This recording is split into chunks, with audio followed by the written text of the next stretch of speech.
Salut, bienvenue sur la chaîne des KCDQ, sur Channel KCDQ pour cette première vidéo, hein, c'est un peu impressionnant devant un micro. Je viens de passer HDV11 et je voulais vous faire voir et partager avec vous une petite attaque composée de full sorcière niveau 3, puisque je viens d'avoir mes sorcières niveau 3, et sur un HDV10 en GDC, donc on va pouvoir se rendre compte qu'effectivement c'est une tuerie, c'est full sorcière. Et en niveau 3, donc en tout cas bienvenue sur la chaîne, j'espère que nous aurons l'occasion de partager d'autres vidéos, si je suis pas trop mauvais sur la présentation, ce qui est pas évident, hein. Les KCDQ, donc vous pouvez nous retrouver à la fois ici, à la fois sur Clash of Clans bien sûr. On va passer à la vidéo donc sur un village carré qu'on rencontre assez fréquemment en GDC, rien de plus classique, tout le monde fait à peu près le même genre de village, avec une petite entrée de sorciers, quelques petits sapeurs pour casser le mur, 2 sorciers en haut à gauche pour éviter que le roi et la reine aillent voir de ce côté, hein, tout simplement se dispersent et fassent le tour. Avec le lâcher de sorcières, donc, assez impressionnant.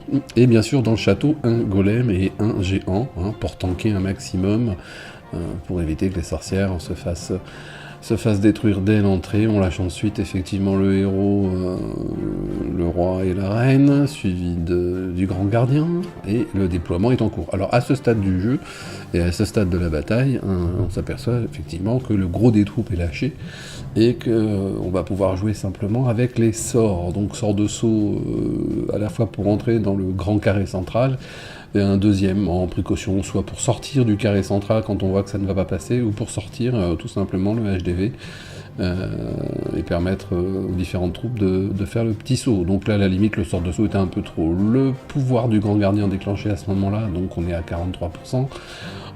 Comme ça, de prime abord, on n'a pas l'impression qu'il y ait énormément de troupes sur la map, alors qu'en fait, les sorcières sont en train de faire leur travail gentiment, les petits squelettes en particulier. L'HDV va tomber d'ailleurs grâce aux sorcières. Et donc la reine n'a toujours pas son pouvoir d'utiliser. Le grand gardien, j'ai utilisé le pouvoir juste avant, histoire de protéger le gros déploiement de squelettes. Et là, on n'a plus qu'à suivre effectivement l'évolution de la partie, quoi, tout simplement. Là, on est à 70%, bon, ça se passe pas trop mal. Il reste quelques défenses en haut à droite du village, donc on va essayer d'aller jusque là-bas sans se faire détruire, mais il reste énormément de sorcières en fait. Donc quand on n'est pas habitué, on se demande si effectivement on va tenir la rampe jusqu'au bout.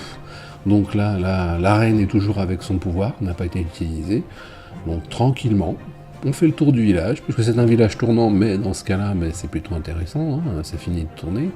Et là, à ce stade de la partie, on est à 86%, donc c'est vrai que c'est quand même intéressant.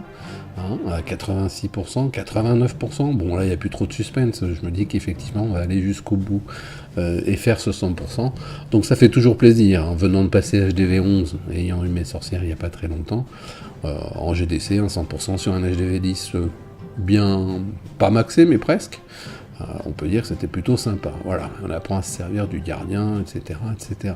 Voilà, n'hésitez pas à liker, à très bientôt pour une autre vidéo sur la chaîne des KCDQ. Ciao, ciao.